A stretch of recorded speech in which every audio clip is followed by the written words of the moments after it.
Senior वकील शमसुल इस्लाम इंतकाम का निशाना बन गए। कातिल का एतराफ़ी बयान केस को नया रुख दे गया है। मुलज़िम इमरान आफरीदी के मुताबिक शमसुल इस्लाम ने इसके वालिद के कत्ल में मुलविस थे, लिहाजा खून का बदला खून से लिया। शमसुल इस्लाम को गुज़िश्ता रोज़ इस वक्त कत्ल किया गया जब वो नमाज जनाजा के लिए शिरकत करने जा रहे थे।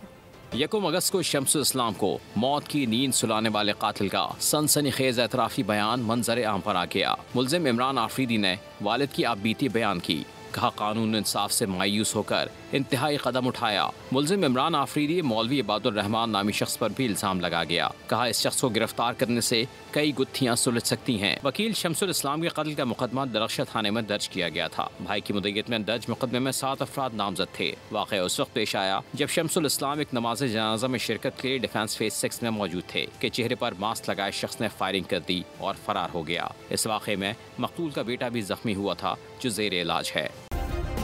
सब्सक्राइब करें और बेल दबाएं ताकि कोई खबर रह न जाए।